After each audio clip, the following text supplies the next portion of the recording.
तक SC ST OBC समाज की हकमारी किसी मुसलमान ने नहीं की।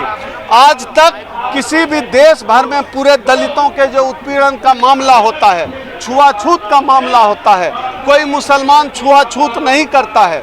SC ST OBC समाज की हकमारी सवर्ण समाज ने की है, मुसलमानों ने की है नहीं की है, ब्राह्मणों ने किया है, बनियों ने किया है, राजपूतों ने किया है। तो मुसलमान को नकली दुश्मन बनाया जा रहा है। जिस दिन हमारी भागीदारी के लिए वो लड़ाई लड़ेंगे, जिस दिन दलित उत्पीड़न के खिलाफ सवर्ण समाज खड़ा हो जाएगा, हम समझ जाएंगे कि इस देश का दलित भी हिंदू।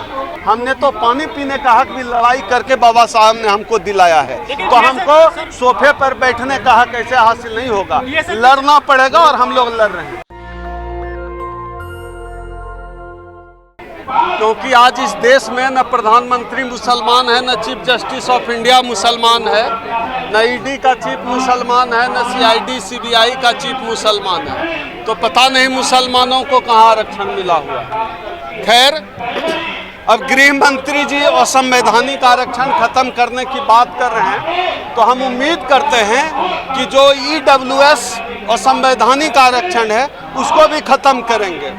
क्योंकि हमारा यह मानना है, इस देश में जिसकी जितनी आबादी है उसकी उतनी भागीदारी होनी चाहिए, उसको उतना आरक्षण मिलना चाहिए। अगर इस देश में SC ST OBC की आबादी 90% है तो 90% आरक्षण नहीं है। यह जो आरक्षण की सीमा रखी गई है 50%, जिसको तोड़ दिया गया सवर्णों को आरक्षण देने के लिए, वह जो है परिवर्तित होके हाल में जो विपक्ष के सबसे बड़े नेता राहुल गांधी जी ने कहा है कि जिसकी जितनी आबादी है भागीदारी मिले। हम लोग चाहते हैं कि तमाम राजनीतिक दल उसी एजेंडे पर आएं और जिसकी जितनी आबादी है उसकी इतनी भागीदारी मिले। इस देश के SC ST OBC समाज किसी मुसलमान से परेशान नहीं है। यह जो अमित शाह जी भ्रमित करने का काम करते हैं इस देश के SC ST OBC समाज के लोगों को, इस देश का SC ST OBC समाज समझता है उनकी हकमारी, उनके आरक्षण को खत्म करने का काम किसी मुसलमान ने नहीं किया है।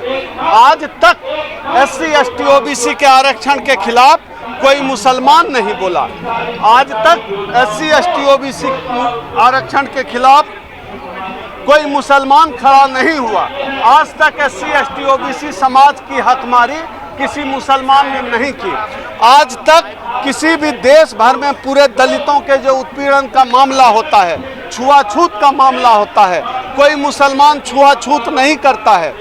मटका अगर कोई दलित बच्चा छू ले तो कोई मुसलमान उसकी पीट पीट कर हत्या नहीं करता है। अगर कोई दलित दूल्हा घोड़ी पर चढ़े तो कोई मुसलमान उसको नहीं मारता है।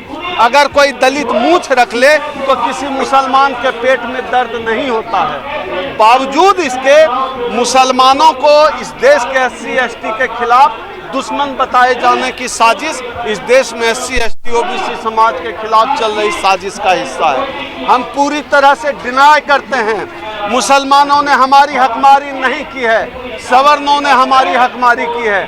सीधी सी बात है, इस देश में ब्राह्मणों की आबादी 2 से 3% है, वो 100% जज कैसे बन जा रहे हैं? सीधी सी बात है, SC ST OBC समाज की हकमारी सवर्ण समाज ने की है, मुसलमानों ने की है नहीं की है, ब्राह्मणों ने किया है, बनियों ने किया है, राजपूतों ने किया है। तो मुसलमान को नकली दुश्मन बनाया जा रहा है, क्योंकि इस सरकार को पता है, इस सरकार ने SC ST OBC समाज के खिलाफ ही काम किया, उनके पक्ष में कोई काम नहीं किया है। पूरे देश में आज SC ST OBC समाज इस सरकार के खिलाफ गोल बंद हो गया है। इसलिए यह सरकार चाहती है इसको हिंदू मुस्लिम के मुद्दे पर ले आया जाए, लेकिन अब यह समाज समझने लगा है कि SC ST OBC जो है हिंदू नहीं है। हम तो पूछते हैं, बार बार पूछते हैं मोहन भागवत से, अगर SC ST OBC भी हिंदू है तो क्यों नहीं बना देते हो RSS का चीफ? पूरा SC ST OBC जो है संघ के पीछे खड़ा हो जाएगा। क्यों नहीं ब्राह्मण और दलित की शादी कराते हो? क्यों नहीं राजपूत और यादवों की शादी कराते हो? कराने लगे RSS के लोग, हम समझ जाएंगे कि दलित भी हिंदू है, हम समझ जाएंगे कि OBC भी हिंदू हैं। जब मुसलमान से लड़ाना होता है, जब हिंदू मुस्लिम तुष्टीकरण के नाम पे वोट लेना होता है, तो दलितों को, पिछड़ों को हिंदू बनाने लगते हैं। और जब हम अपना हक अधिकार मांगते हैं, आरक्षण मांगते हैं, तो हमको कह देता है तुम यादव हो, तुम पासवान हो, तुम चमार हो, तुम खटीक हो, हमको छोटी जात का बताने लगते हैं। जब हम घोड़ी पे चढ़ते हैं तो इनको दिक्कत होता है, इसलिए हमको ये न वाइस चांसलर बनने देते हैं, न सेक्रेटरी बनने देते हैं, न देश चलाने में संसाधन में हमारी भागीदारी देते हैं। जिस दिन हमारी भागीदारी के लिए वो लड़ाई लड़ेंगे, जिस दिन दलित उत्पीड़न के खिलाफ सवर्ण समाज खड़ा हो जाएगा, हम समझ जाएंगे कि इस देश का दलित भी हिंदू है। गृह मंत्री अमित शाह तो दलितों क्या भोजन करते हैं? नहीं, भोजन अपने यहाँ क्यों नहीं कराते हैं अमित शाह जी? अमित शाह जी तो देश के जो है गृह मंत्री हैं। खोल दे दरवाजा अपने यहाँ, जितने संघ भाजपा के नेता हैं अपने दरवाजा अपना खोल दें, हमारे यहाँ के खाओ। हम तो मुश्किल से खून पसीना बहा के 2 रोटी हमारे लोग कमाते हैं और ये लोग खाने पहुँच जाता है। बेशरम नेता लोग दलितों के यहाँ जो खाने आते हैं, क्यों आते हैं हमारे यहाँ खाने? अपने यहाँ खाने बुलाओ, अपने यहाँ डाइनिंग टेबल पे साथ बैठ के हमको साथ बिठा के हमको खाना खिलाओ। या जो हमारे यहाँ आके हमारा पेट मारता है ना, हमारा हक मारता है, हमारी रोटी खाता है, ये नौटंकी बंद करे। लाए थे गुजरात से एक परिवार को अपने घर पे। देखिए, ये सब नौटंकी है। केजरीवाल हो या अमित शाह हो, भाजपा हो या आम आदमी पार्टी हो, ये तमाम राजनीतिक दलों का यही एजेंडा है। इस तरह के दिखावे के आधार पर वो सोचते हैं SC ST OBC का वोट मिल जाएगा, जो फेक है।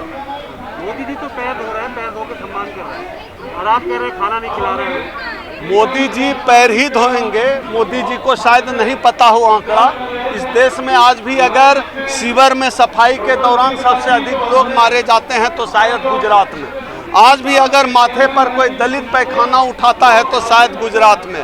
आज भी अगर हमारे किसी रोहित वेमुला की हत्या हुई है, आत्महत्या करनी पड़ी है, तो मोदी का जो है मंत्री ने उसको चिट्ठी लिखा है, आत्महत्या करवाया है।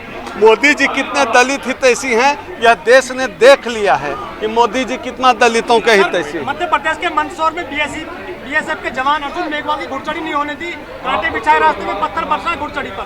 पूरे देश में यही होता आया है। हम लोग तो बाबा साहब को मानने वाले लोग हैं, सावित्रीबाई फुले को मानने वाले लोग हैं। सावित्रीबाई फुले पर तो गोबर फेंक देते थे, हमारे रास्ते में गोबर ही बिछा रहे हैं, पत्थर ही बिछा रहे हैं, और इनसे उम्मीद भी क्या है? हम लोग संविधान पर यकीन रखने वाले लोग हैं, हम लोग संघर्ष के लोग हैं। हमने तो पानी पीने का हक भी लड़ाई करके बाबा साहब ने हमको दिलाया है, तो हमको सोफे पर बैठने का हक ऐसे हासिल नहीं होगा, लड़ना पड़ेगा, और हम लोग लड़ रहे हैं। ये सबके जवान है अर्जुन मेघवाल सर, और सीमा पर सुरक्षा करते हैं देश की। आप देख लीजिए ना, यही इनकी देशभक्ति है। जाति इस देश में सबसे ऊपर है, जाति से बढ़कर सेना भी नहीं है, देश भी नहीं इनके लिए। जाति सबसे ऊपर है उसके लिए, चाहे सेना को भी क्यों नहीं कुचलना पड़े, सेना के जवान की भी बेइज्जती क्यों नहीं करनी पड़े, जाति नहीं जानी चाहिए। इसलिए हम बार बार कहते हैं कि यह जातिवादी रूप से यह समाज बीमार है, बहुत जातिवादी समाज है। 29 लोग गिरफ्तार किए गए थे जातिवादी गुंडे हैं, वो अपराधी हैं, अलग बात है, लेकिन दिमाग में लोगों के जातिवाद भरा हुआ है। गिरफ्तारी से नहीं जाएगा मनुवाद। मनुवाद का इस देश में एक ही इलाज है, अम्बेडकरवाद। जैसे जैसे अम्बेडकर का विस्तार होगा, वैसे वैसे इस देश में ये जातिवादी आतंकवाद कम होगा। लेकिन मोहन भागवत कह रहे थे कि दलितों को मंदिर में जाने थे, उनकी घुड़चढ़ी होने थे, 1 महीने पहले कहा था। वो देखिए, मैं तो बार बार कहता हूँ ना, मोहन भागवत क्यों नहीं RSS का चीफ बना दे रहे? क्यों नहीं दलित और राजपूत ठाकुर की शादी नहीं कराएंगे? जाहिर सी बात है, इनको जातिवाद बनाए रखना है, तभी तो इनकी जाति श्रेष्ठता का नौटंकी चलता रहेगा। नेशनल दस्तक की आपसे गुजारिश है कि अगर इसको बचाना चाहते हैं तो नेशनल दस्तक को सब्सक्राइब करने के लिए रेड कलर के सब्सक्राइब बटन को दबाएं, फिर बेल आइकन की घंटी दबाएं। नेशनल दस्तक को बचाने के लिए बहुत जरूरी है कि हर खबर को शेयर करें, लाइक करें, कमेंट जरूर करें।